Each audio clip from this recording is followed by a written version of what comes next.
pessoal, Luiz Scavani aqui. E o Contigo Sertanejo de hoje é com uma dupla que começou bem cedo, ainda na infância, na adolescência, e tá conquistando seu espaço cada vez mais no mundo da música, no sertanejo feminino. Júlia e Rafaela, um prazer ter vocês aqui. Muito obrigada pela essa conversa, por disponibilizar o tempo de vocês. Imagina, o prazer é nosso. A gente tá muito feliz de estar aqui mais uma vez. A gente tá aí faz um tempinho já na estrada, né, como você disse. Faz 8 anos. E é isso, muito obrigada aí pelas abrir as portas para nós. E eu queria começar justamente do início de vocês. Vocês se jogaram no mundo da música ainda muito novo. 13 anos vocês tinham, né? Como é que foi esse começo para vocês? Se vocês enfrentaram alguma dificuldade justamente pela pouca idade? A gente começou a cantar, começou a pegar gosto pela música com 5 anos de idade. E com 13 anos foi o nosso pontapé, assim, para entrar no mercado profissional da música, né? Na nossa família, ninguém canta, então a gente não sabia de nada sobre isso. Mas tava tendo muito cover quando a gente tava em 2016, né? Foi. Quando a gente tinha 13 anos de idade. E aí a gente começou a cantar de brincadeira. Na verdade, a gente cantava, sempre foi de brincadeira. Mas a gente competia em festivais e tudo mais. E aí, como surgiu aí essa oportunidade de fazer vídeos cantando, a gente começou a postar. Acho que com 10 anos a gente começou a fazer aula de canto.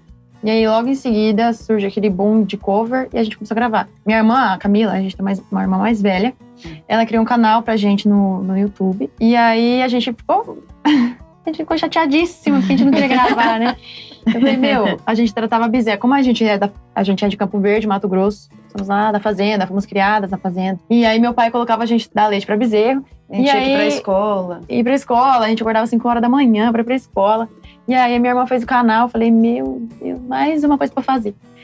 E aí, a gente gravava, a gente nem sabia como falar com a câmera. Eu lembro que eu falei assim, oi, gente, bem sem graça.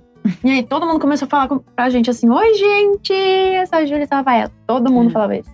E foi aí muito começou rápido, a dar um boom, assim. Começou a crescer os vídeos. Eu acho que em menos de 1 ano, vários escritórios entraram em contato com a gente. E aí a gente ficava nessa, né? Será que é verdade? Será que é mentira? E aí, como que é? Em menos de 1 ano a gente entrou em um escritório. Mas foi com 15 anos que a gente entrou, né? Eu acho que sim. Que a gente assinou, de fato. Que a gente ficou um tempo, né? Analisando o contrato e tudo mais. E aí com 15 anos a gente entrou no escritório. E vai fazer 9 anos de carreira já, profissional. E ainda é muito cedo, vocês são muito novas ainda nisso e começaram muito novas. Mas como você comentou, vocês não tiveram influência da família por não ser uma família que já estava no mundo da música.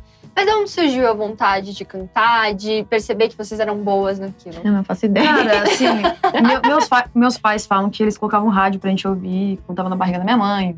A gente dormia com rádio. A gente dormia desde muito pequenininha. E meus pais sempre gostaram de música. Então, eu não sei que momento que foi, mas eu acho que teve um momento, sim. Foi na escola e começou o festival de música. Primeiro festival da escola. Festival da escola. E aí tinha vários prêmios, né? Eu acho que eu gosto de competição. Eu acho também que a gente gosta, cara, a gente não admite. Porque aí tinha um monte de prêmio. Tinha tablet, tinha celular. E eu olhei aquilo lá e falei, meu Deus, eu preciso ganhar alguma coisa. E a gente sempre foi assim. A gente sempre foi assim na escola. E eu me inscrevi sozinha. Aí essa também é uma das coisas por eu ser primeira voz. Porque eu fui a primeira aí, assim. Tomava frente. E eu cantei sozinha uma música da Ruge. Eu lembro que era Um Anjo Veio, eu acho. E eu não sabia cantar. Eu nem a letra sabia. Eu não ganhei, não entendi por quê. Nem sabia cantar música. 5 anos de idade, pelo amor de Deus. Como você não vai saber, né? Daí no outro ano, a Júlia foi cantar comigo. A gente se inscreveu juntas. E aí a gente cantou... No auge dos seus 6 anos. 6 anos. É porque a gente assistiu a novela Favorita. E tinha a Cláudia Raia e a Patrícia Pilar? Cantando Beijinho Doce. E a gente viu. A gente sempre foi meio fascinada por mulheres cantando. Muito estranho. Aí quando a gente viu, eu não lembro, assim, que momento. Mas a gente começou a cantar juntas um lado. Minha mãe, nossa, meu Deus. Acho que a gente tava assistindo a novela ao mesmo tempo. E a gente pegava muito rápido música e tudo mais. E com isso também a gente ia com meu pai um caminhão amarelo, que a gente fala, nosso projeto hoje é meio baseado nisso, mas a gente ia para outras fazendas, meu pai levava boi para outras fazendas e a gente ia cantando modão, uma música só, no caminhão, então a gente pegou gosto, foi pegando gosto aos poucos. Aí depois, quando a gente se inscreveu juntas, a gente ganhou o primeiro lugar. tudo. Aí foi indo. Foram Aí anos assim, na ganharam, você escola. queria o tablet, o violão. Eu nem lembro. A gente ganhava violão, Achei mais. o violão. A gente ganhava mais. Mas assim, e aí depois a gente foi pra outros festivais da cidade. Só que a Júlia não sabia fazer segunda. E nós Eu nem fizemos as sabia. 2 primeiras. E aí a gente não entendia por que a gente não ganhava. E eu nem sabia que existia a segunda voz. É. Nada, não sabia nada. Enfim, aí com 15 a gente assinou o contrato e já tinha uma inspiração muito grande quando a gente entendeu o que era pra gente fazer, que era quando a Maiara e Maraísa apareceram. E aí a gente, na minha cabeça, virou uma chave muito grande, assim. Falei, cara, é isso que eu tenho que fazer. Eu nunca percebi, porque não tinha, né, muito claro isso na nossa mente. Que faltavam duplas femininas. Tipo, tão claro, assim, tipo, no sertanejo atual que tinha, né? E aí a gente viu e eu falei, aí a gente começou, meu Deus, a gente tem que fazer isso. A gente começou a fazer showzinhos na cidade, lá em Campo Verde. O pessoal abraçava muito nós duas. Abraço ainda. E vocês começaram a publicar no YouTube, né? Como vocês publicaram e tal. Mas que no início era, nossa, mais uma coisa para fazer. Só que, ao mesmo tempo, esse gosto pela música, já essa vontade de ser uma dupla feminina, que é importante para conquistar o espaço das mulheres, enfim. Mas como foi para vocês enxergar esse crescimento no YouTube? De ver que tinha gente acompanhando, tinha gente gostando. Qual que foi a reação de vocês na época? Era muito legal, porque todo dia era uma surpresa. E a gente alcançou muito rápido no Facebook, eu acho, 1 milhão de seguidores. Sim. E aí tinha 500 mil views, assim, nos nossos covers. E não tinha nada, era orgânico, né?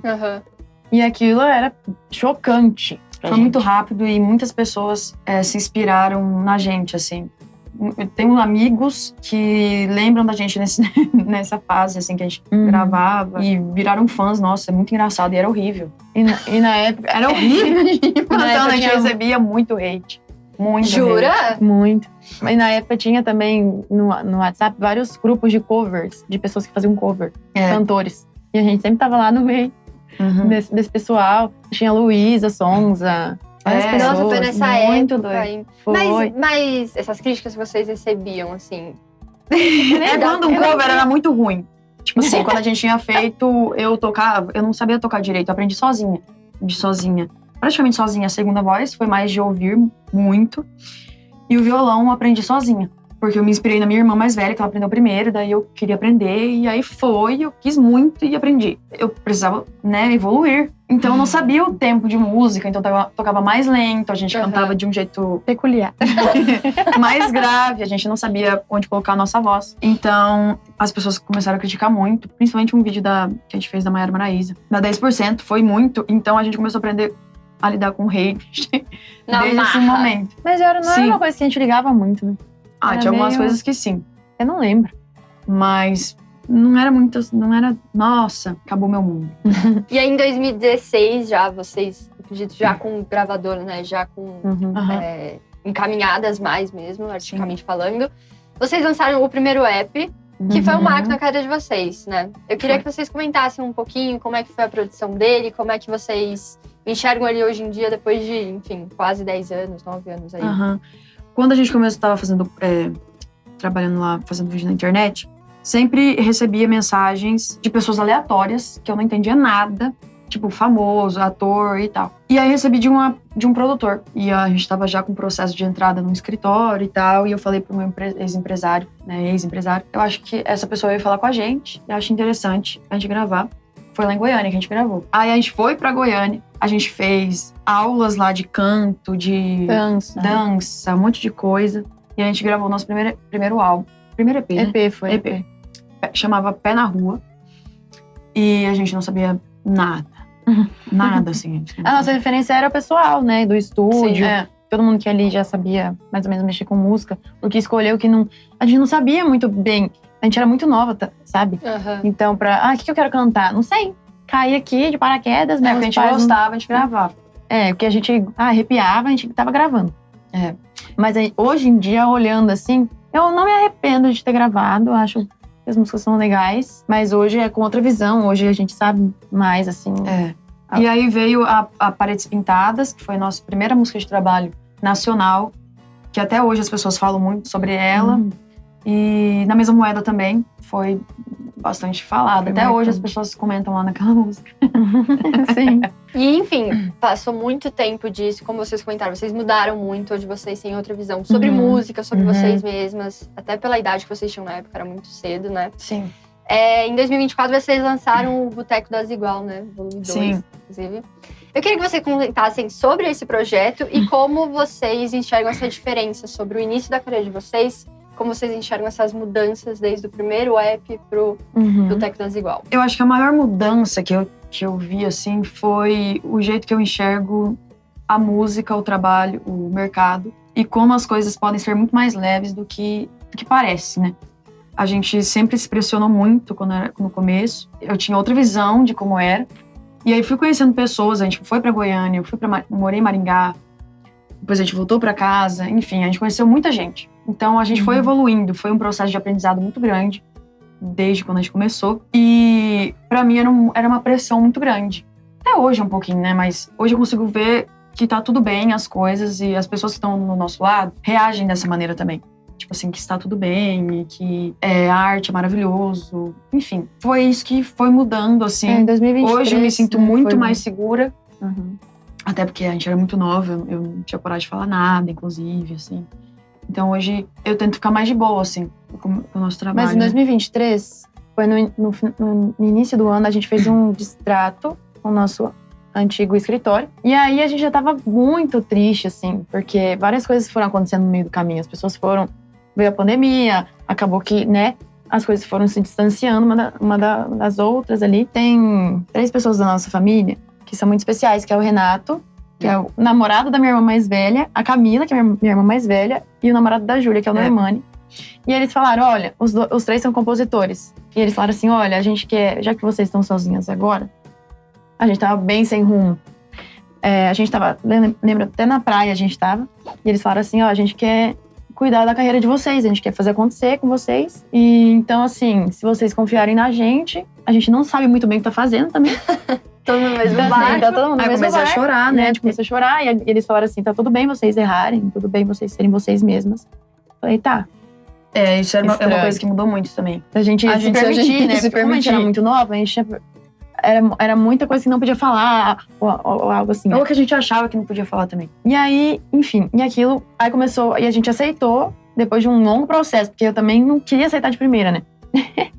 Porque eu não queria, tipo assim, que a gente brigasse ou coisa do tipo. Mas aí eu vi que aquilo poderia ser muito bom pra nós, e a gente foi começando a fazer os projetos, aí a gente criou a ideia do Boteco das Igual, nós 5. O nome Igual veio também por causa de uma fã mirim nossa. Ela começava, titias iguais. Primeiro, titias é muito forte pra mim. Titias, ela é muito novinha. Ela é muito novinha. E aí, a gente fez... tava pensando que projeto que a gente ia fazer e tudo mais. A gente melhorou também em questão das redes sociais, em questão de vídeo, a gente melhorou muito. A gente não conseguia fazer nada, assim, então... Muita vergonha. Muita vergonha, a gente começou a se soltar. E eu falava, meu Deus, eu não sei ser engraçada, eu não sei ser isso, eu não sei ser... Meu Deus. E deu tudo certo. Ainda é um processo, né, de evolução. E aí a gente fez o Boteco das Igual. E aí, a nossa maneira que a gente fez foi a base de meditação, que a gente tem esse rolê muito com a nossa família, e paciência. Assim, quando a gente ia fazer, pra explicar melhor, quando a gente ia fazer as músicas do Boteco, a gente reunia, conversava, falava, chorava, falava o que tava incomodando, o que queria, não sei o quê. E aí a gente meditava pra as energias ficarem melhor, pra energia ficar melhor. E aí a gente escrevia. E aí dessas 7 músicas que a gente fez, assim, a gente fez 7 músicas, né? Lá em Chapada, a gente alugou uma casa na Chapada dos Guimarães, e a gente fez lá, enfim. E a gente gravou o primeiro Boteco, em 2024, em julho, se eu não me engano. Não foi em 2023? Foi em 2023. No meio do ano. Em 2023, em julho. E aí foi tão legal, porque a gente foi pra casa, lá em Campo Verde, e a princípio a gente ia só compor, e meus pais falaram assim, ó, meu pai, vocês não vão gravar o DVD? Eu falei, como assim? Gravar. Ah, não, tira o pé do chão, não sei o quê. Eu falei, tá. Aí minha irmã mais velha fez todo o esquema, os meninos começaram a produzir, o Renato, Campeiro, o Coquito, e todo mundo quis ajudar a gente, assim. O pessoal da nossa cidade deram um palco pra gente. Nossa, legal. Foto pra gente, vídeo. que foi o Rafa, né? Que ele é da nossa cidade. Então, assim, foi bem legal. Teve muita energia boa, isso que importa, sabe? Uma coisa que a gente aprendeu muito é que as coisas não acontecem sem energia boa. Se você não acredita, esquece. Então, esse projeto, assim, foi tão maravilhoso pra gente. E a gente colocou o nosso caminhão atrás como cenário, o caminhão amarelo atrás. E a gente gravou o que a gente mais acreditava. E aí, eu lembro que a gente gravou nesse primeiro, A Besteira Feita. E a gente começou a mostrar pro pessoal, né? De Goiânia, os nossos amigos. O álbum todo, né? Teve uma aceitação muito grande. E aí a gente recebeu uma ligação do Gui Guilherme. Olha, a gente gostou muito da Besteira Feita, vamos gravar junto e tal. Legal. Aí a gente falou, claro, vamos fazer. Só que, como a gente tinha que gravar de novo um clipe, ia ser muito trabalhoso e tal. E a gente falou, vamos fazer o Boteco 2. A gente já fez o Boteco 2 com eles. Foi lá no Goiás que a gente gravou. Lá em São Chico, né? São Francisco. E a gente gravou mais 5 músicas. A Besteira Feita e mais 5 músicas. E aí, quando lançou, foi um sucesso, assim, A Besteira Feita. E pra nós, já tinha acontecido, né? Como vocês comentaram, foi uma construção, inclusive interna de vocês. Sim. Então, ver isso, que é quase um filho nascer, né? Esse projeto, imagino que deve ter sido até um alívio pra vocês também, né? De ver o sucesso. E entre as parcerias que vocês fizeram, vocês também fizeram com a Ana Castela, que foi um sucesso, foi Moto. Como é que surgiu essa parceria? Como é que surgiu o contato? Como é que é a relação com a Ana? Olha, eu conheci a Ana antes de entrar na Agroplay. A gente entrou na Agroplay. Quando? 2024. 2024.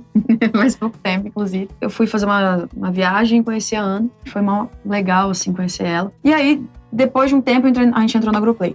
E aí, a gente sempre quis fazer alguma parceria com a Ana, com certeza. Acho que todo mundo sonha em fazer também. Só que a gente não achava o momento certo. E aí a gente precisa de estratégias, né? Pra lançar músicas e tudo mais. Só que daí foi meio diferente, assim. A gente não esperava que ela ia gostar da música e que a gente ia mostrar essa música pra ela. A gente tava preparando... É o 3 que a gente lançou, né? A gente ia gravar o Boteco 3, a gente gravou, já lançou o Boteco 3. Mas não teve... Videoclipe. A gente tava fazendo muito show com ela. Então a gente ia fazer o show primeiro e depois ela. Então a gente se encontrava muito na estrada e no camarim. E aí a gente entrou e falou assim... Foi Itajaí, né? Foi Itajaí, Santa Catarina. A gente falou, a gente tá gravando o Boteco 3, tô gravando e tal. Aí ela falou assim, não vai ter participação? Não vai ter participação? Eu falei, não. Ela convidou, então. Não. Aí depois, porque eu não imaginava também que a Moto, ela ia gostar tanto dela. E essa música tava, assim, a gente tinha ouvido muito tempo. Não queriam deixar a gente gravar. Não era pra gente gravar. E eu queria agradecer muitos compositores que liberaram pra gente. Muito obrigado. Mas eu já acreditava que era nossa, assim. Sim. Era muito estranho. A gente vai gravar. A gente sentiu uma energia muito massa. Não deixaram, não vai gravar. Já é nossa, né? E aí Aí no outro dia do show, ficou por aquilo mesmo. A gente não convidou a Ana. Que eu falei, cara, acho que a gente ia gravar alguma coisa mais animadona, assim, né? E aí... No outro dia eu chamei ela. Falei, eu conversei com a minha irmã, a Camila, e com o Renato. E aí eu morava com eles, né? Os dois. Aí eu falei, aconteceu isso e isso. Chama ela. Os dois eles são bem assim. Chama ela, vem aí, se ela gosta, manda a moda pra ela, vamos ver. Aí eu peguei, Ana, obrigada por tudo, mas olha, a gente queria uma participação. Será que você topa? Aí ela, topo demais. Aí eu falei, nossa, beleza. Escuta essa música. Daí ela amou. E aí na mesma semana a gente gravou. E ela começou a postar muito. E eu falei, caramba, velho. Nossa, ela foi maravilhosa nisso. Porque ela postou muito a música, apoiou muito. E aí, deu um boom. Foi do nada. A gente lançou do nada. Na mesma semana, a gente gravou e já lançamos. E aí, o clipe a gente gravou em Concórdia, né? Num show que a gente fez juntas. E a reação do público foi muito positiva, né? Estourou muito a música, ficou muito conhecida. Eu queria saber como é que foi a reação de vocês vendo isso, vendo a aceitação do público, de crescer na carreira, com uma parceria com a Ana Castela, que também tá muito estourada, é um nome muito grande no sertanejo.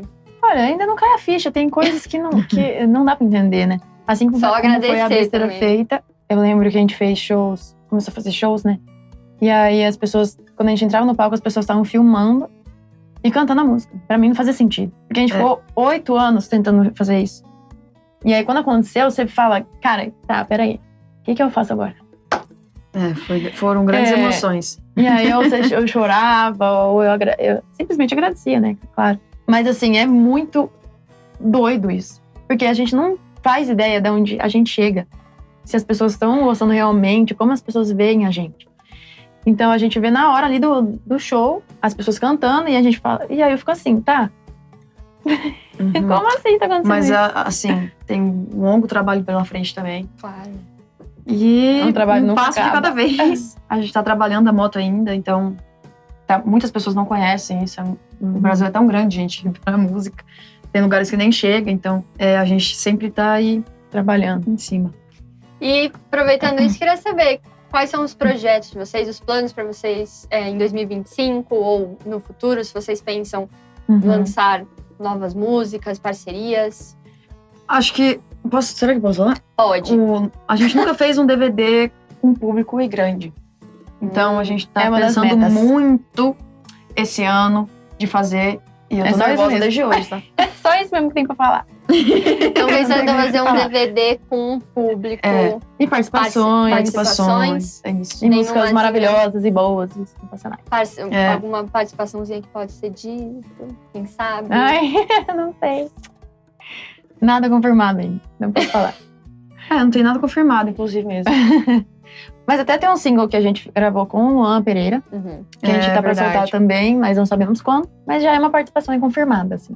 Isso. E queria saber como é que vocês conciliam a vida pessoal com a carreira, como é que vocês equilibram esses dois mundos que acabam se juntando em algum momento, né?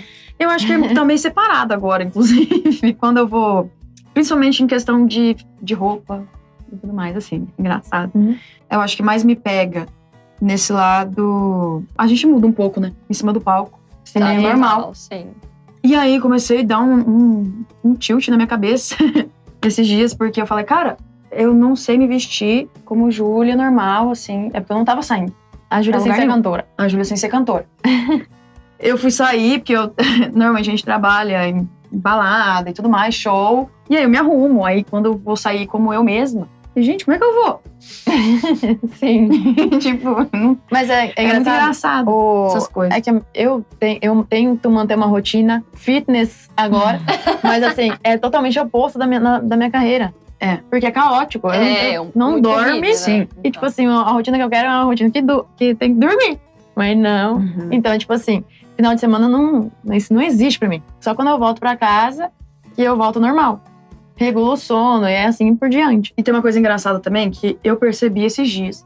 Que quando eu entro no ônibus pra viajar, parece que nada mais me abala. Eu não sei Como explicar. assim? Tipo assim, O mundo... eu não sei, ficou ali. A nossa banda é muito parceira também, então a gente fica ali naquela coisa. E esquece meus problemas, praticamente. Aí quando eu volto pra casa, bum, É o mundo real, é tipo isso. voltei. É quase um personagem, né? Praticamente Rafael é um isso. E é personagem. muito normal e é até bom pra gente, sabe? Porque você não se abala muito com críticas e tudo mais, alguma coisa que acontece. Mas isso tá muito natural. É muito natural. E Acho é que fazendo o que vários vocês artistas- gostam, né? Isso. Então, acredito que seja o principal pra vocês. E é isso, sim. se desligar, fazendo o seu trabalho, que é o que te Sim. dá dinheiro, que é o que, enfim, Sim. te torna reconhecida. Acho que é importante demais. E eu queria saber pra vocês, sendo mulheres, estando no sertanejo, como vocês enxergam isso? Vocês comentaram que no início vocês acompanhavam muito as mulheres. Como é que pra vocês hoje estarem conquistando esse espaço feminino? Olha, é ótimo. Eu acho que Que as não é mulheres, muito a Mayara, fácil. a Marília, Assim. Paula Fernandes, elas vieram, né? Abrindo tudo. Abrindo esse Abrindo caminho. o olhar das pessoas. Mas assim, hoje eu acho que tem muitas mulheres aí cantando, graças a Deus. Mas ainda falta alguma coisa. Eu acho que falta um pouco de reconhecimento também. Total. Que isso pega muito. Isso eu e a Júlia vê claramente, assim. Que às vezes você faz algo e o mérito não é seu, por você ser mulher. Entende? Eu não sei se é. Tipo assim, eu vi a Mayara Maraíza falando no podcast e eu falei, caramba, é mesmo. Porque ela falando que a gente tem que se provar muitas vezes. E eu acho muito isso. Que a gente tem que se provar muitas vezes. E não só na música, em tudo. tudo, Também absolutamente eu acho que muito tudo. na composição também. Isso acontece muito. Porque normalmente, tipo, eu tô numa composição, não me acham que eu sou capaz de ter feito. Entendeu? Então tem muito isso. Como se tivesse sempre um homem por trás, né? Sim, Sim, tem muito isso. Ou na frente, né? Tá ali, ele que fez e só pode ter sido ele, entendeu? Então, assim, eu sinto isso. E eu não acho que é culpa dos homens também. É meio inconsciente, assim, que acontecem essas coisas. Pode ter alguns que são maldosos. Não acho que todos são maldosos, entendeu? Mas a gente percebe, assim. Então, eu tenho muitas conversas com isso com o meu namorado, que é compositor também. São longas discussões. Falo, cara, eu sinto isso. Lógico que hoje é muito mais fácil do que antes para as mulheres, né? Isso aí a gente reconhece muito também. Meninas, quero agradecer muito pelo papo. Amei conhecer um pouquinho mais da história de vocês. Desejo todo sucesso. Muito obrigada. Nessa trajetória. Cada vez mais reconhecimento pelo artista que vocês são, pelas mulheres que vocês são. Queria aproveitar para vocês terem um espacinho para divulgar os projetos de vocês, as redes sociais. Sim. Muito obrigada pelo papo, adorei. Gente, sigam a gente nas redes sociais. Júlia Rafaela, é muito simples, muito fácil. Você se identificar com a gente, né? Vai seguir sim.